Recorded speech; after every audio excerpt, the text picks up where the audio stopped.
Yeah, well, there's lots of programs. You're right about that, and this is another time where we put the cart before the horse. Frank, quite yeah.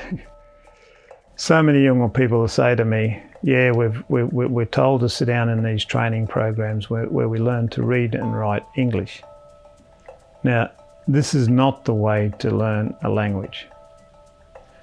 I remember when I first came to Arnhem Land, there was everybody, the mission then forced everybody to learn Yolngu. And there was one lady who learned to read and write Yolngu really well. She could read it fluently, but didn't have a clue what she was reading. Now, she found it quite useful because she'd get asked even to write down what people were saying, and she'd write it down.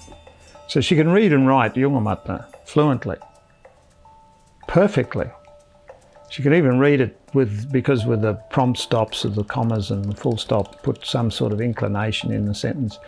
And Yolngu reckon it was pretty good when they were listening to things being read in their language. But she had no idea what it meant, didn't have a clue. Yeah, she knew yes and no and good and bad and a few words that she'd learned along the way. And this is exactly what we're doing with people who don't know how to hear and speak English first, and then we concentrate on millions of dollars on programs that just teaches them to read and write. And this is good for these consultancy firms that are making big dollars out of this, because they can just sit there and create reading and writing material. Very easy. They don't have to understand anything about Yolngu or anything else. They know the English back to front, and they don't even have to explain what any of the academic terms mean or what. They don't have to do any linguistic work at all, except copy-paste, basically. And they're being paid these big dollars to do it. But it's frustrating the hell out of Yolngu.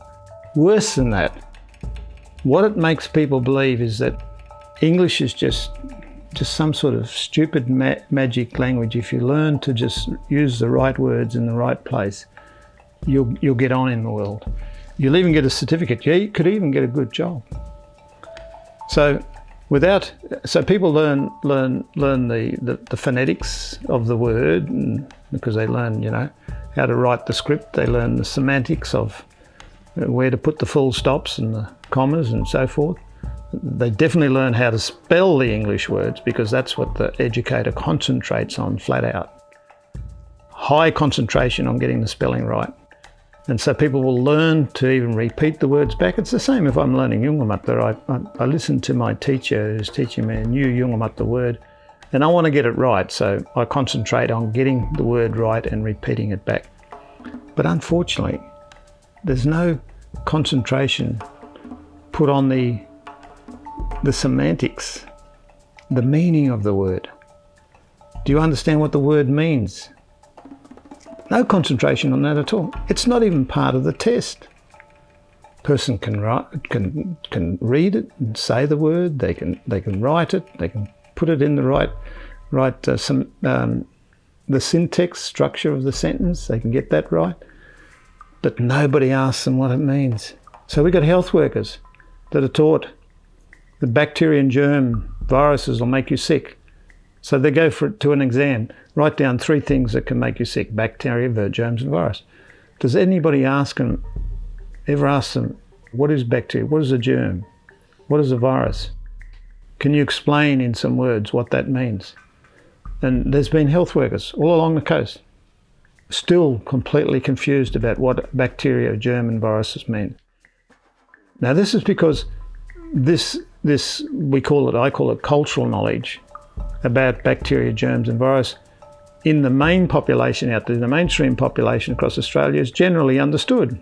It's generally understood it's a little animal, and that knowledge was handed on as cultural knowledge from our parents, mainly from our mothers.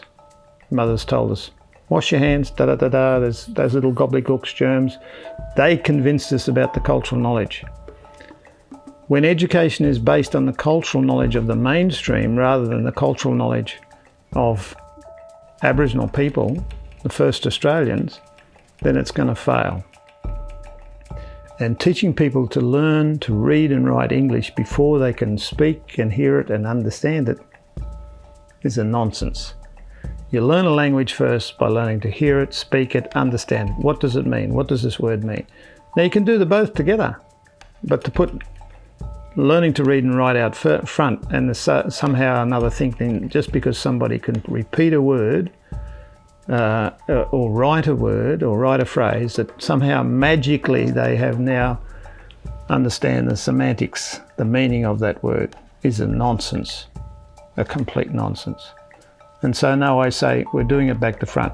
It would be great if one government in the Australian government would say we're going to create English learning programs, not reading and writing, that can come afterwards, for one Aboriginal group of people in Australia, and that can be then duplicated over into other language areas, including areas where Aboriginal people are speaking English or Aboriginal English, because they need an English learning program too, because it's different grammatic structure.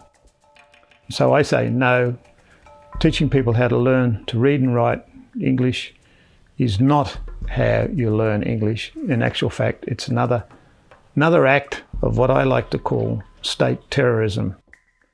You're just terrorising the people, tormenting them to death, not getting them ready for any meaningful education or employment. Just imagine if somebody has got all those words worked out and they get employed by somebody. Well, the employer will soon find out that that person really knows nothing. They can script English well, they can read it well, but they have no idea of what they're reading or what they're writing. That's not very productive for that organisation, company, or whoever is employing that person. And this is what's happened right across Arnhem Land. People have been employed with so-called certificates from institutions, and you find that person is almost unemployable, even though they've got those certificates. It's just waffle. It is not productive knowledge that is being given to them. Yeah, big subjects, guys. I better pull it up there, I think.